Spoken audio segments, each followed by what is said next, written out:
Good morning, children. So stay safely at home. Now I am starting the unit and measurement chapter. In the unit and measurement chapter, the last part, error analysis and significant figure, are excluded from your syllabus for this year only due to the pandemic. Now I am starting with the first part of this chapter, and whatever I will write on the whiteboard, these are the points you have to learn and remember for your exam.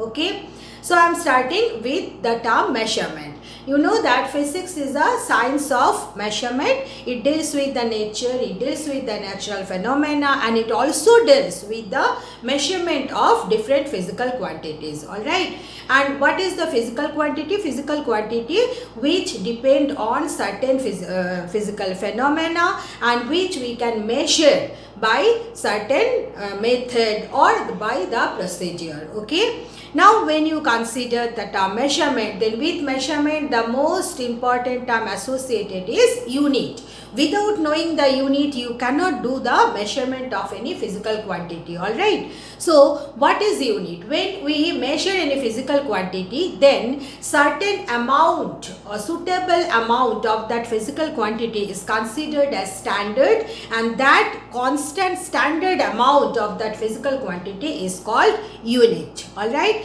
and what is measurement? Measurement is nothing but the comparison of the given amount of that physical quantity with its unit, that is known as measurement. And when we choose unit, then unit should be chosen in such a manner that unit should be easily accessible, easily reproducible. It should have definite size, means suitable size, not very big, not very small. Alright, and it should be easily accessible, easily reproducible, I said, and it should not change with space and time. Alright, so these are the points you have to note in your notebook. Now you know that physical quantities, we can represent it like this. Physical quantity is magnitude into unit.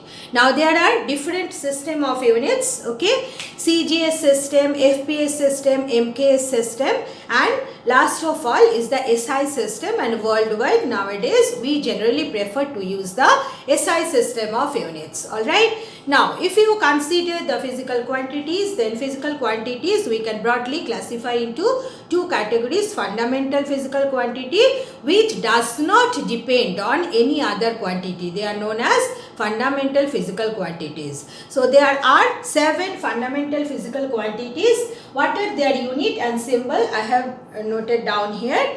First fundamental quantity is length. What is its SI unit? Meter. And what is the symbol? Small m. Then second fundamental quantity is the mass. SI unit is kilogram. Symbol is small k, small g.